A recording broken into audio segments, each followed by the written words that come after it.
They're not interested in the massive herd of wildebeest that I've just noticed on the hillside. The two brothers have had a bit of a dispute over who's dominant, who gets the mating rights, and now he's just being very protective of the lioness because he's obviously won. Today we are off to see if we can try and find a new pride of lions. And by new, I mean new to us. We have yet to see them. They are known as the border pride. Now, I don't know the exact coalition numbers and pride members and all of that just yet, but hopefully we can find out today. So, come along for the ride. Let's see what we can find.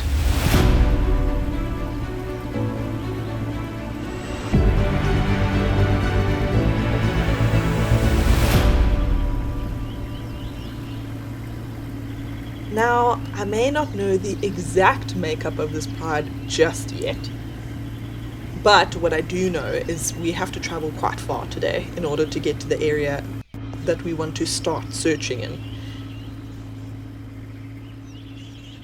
We'll see what else we can find along the way, of course. I'm not going to pass up on any opportunity out here in the Mara. Why would we? But here is one predator that certainly will not be following the herds of wildebeest, and that is a serval.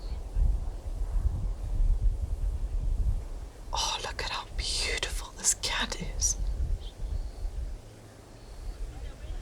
The coat is just so stunning, and with those long legs, very short tail, but its entire body is very long, very slender. It's got almost like stripes coming down the back of the neck and then scattering out into spots further along the back. Oh, here it comes.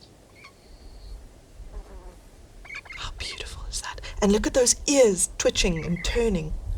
So they have about 22 muscles in each of their ears, which allows them to rotate. They may look a little bit too large for this cat's head, but they actually serve a really incredible purpose, and those ears actually allow them to pinpoint the exact location of where that sound is coming from, to the point where those ears are so accurate at picking up the sound that this serval will be able to hear a mouse moving underground from within a burrow. How incredible is that? Oh, it looks like it's seeing something. Look at how it's stalking. And you can see the ears are moving less and less, so it's almost like it's pinpointed the sound already. It's just trying to figure out the exact spot. The tail's twitching.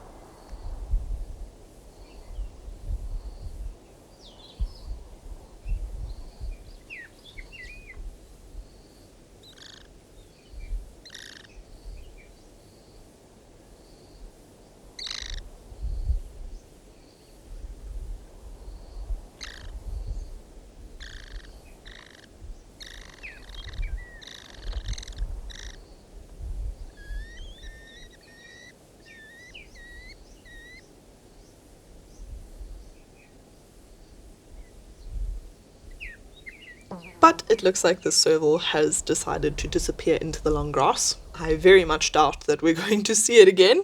But look up on the ridge. Oh, there's a black rhino.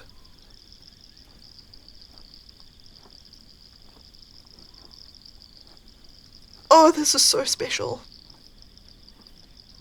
Now, we don't know exact numbers of black rhino out in the Masai Mara, but what we do know is they are incredibly endangered. Oh, and there's two of them.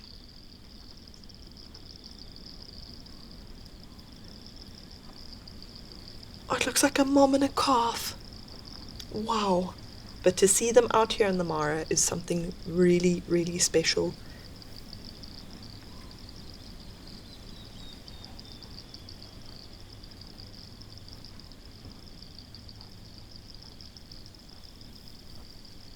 But considering these animals are so special and not often seen, I think it's time for us to make a bit of space for some other guides and their guests to enjoy, and let us continue on our mission of looking for the border pride.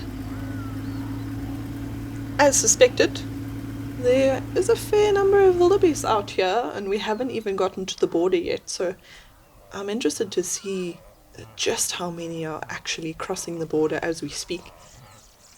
Oh, there's some zebra having a bit of a rough and tumble as well. Nothing too serious.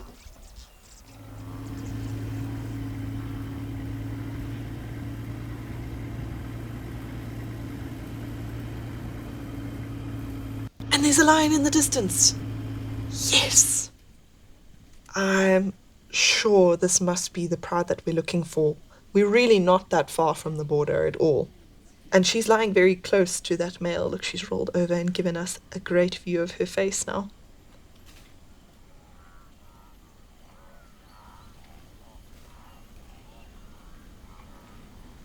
But there's a good chance, and I think they're going to prove me right now, just by the way that he's following her, that these two are actually mating, and that's maybe why the lionesses have been splitting and only really being seen one-on-one, not fully together.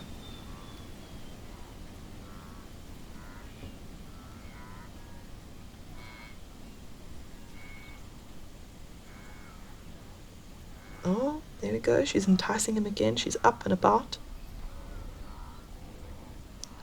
Now, I only see the one male, but we did catch a glimpse of the other male a little bit earlier, further away, but he's very far from where these two are. So it could also be that maybe this male is trying to almost coax her away from his brother, because maybe the two brothers have had a bit of a dispute over who's dominant, who gets the mating rights, and now he's just being very protective of the lioness because he's obviously won.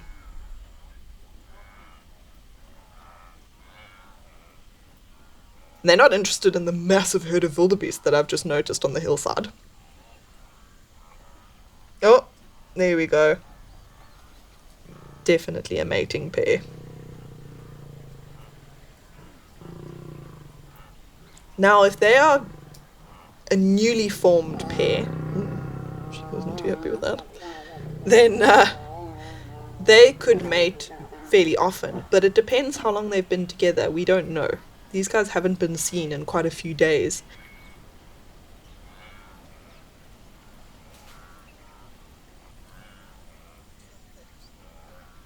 Oh, there's the other male. He's got up now and he's walking towards these two. Look at all the zebra and wildebeest watching him in the distance.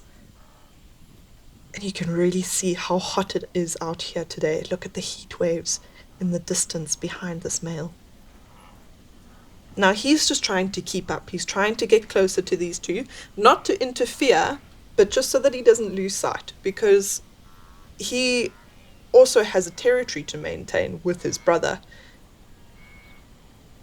And together, look, he's then marking on the bush. So that is exactly what I was talking about. Maintaining a territory. So he's setting out boundaries and he's going, okay, well, while you're busy over there, I'm going to patrol our territory and make sure that we keep other males out of this area. While these guys decide what they want to do in terms of patrolling their territory, we are going to start patrolling the roads to see what else we can find on our way back to camp. Oh, there's a little ostrich family! Look at all those babies! They're so tiny. And these guys can have, on average, anywhere between 10 and 15 eggs per clutch. So with two pairs and all of their babies put together, you can just imagine how many chicks there could be there.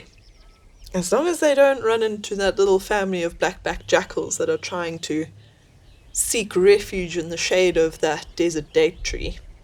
But they don't look like they're interested in the ostriches at all.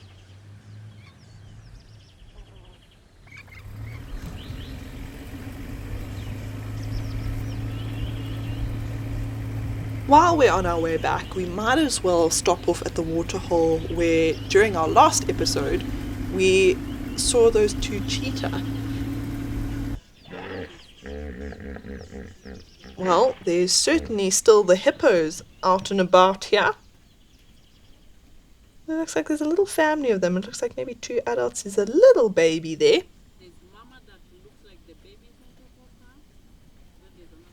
Mum's just gone under. I say it's mum because that's where the baby is gravitating towards. It keeps resting its head on her back. but it's watching us very keenly. So I don't think it's used to seeing too many vehicles. So cute. Oh, and a massive water monitor. Look at how big that is. Now they can reach up to about 1 meter long. I'd say this one's pretty close. There's also a little 3-banded plover running along the edge.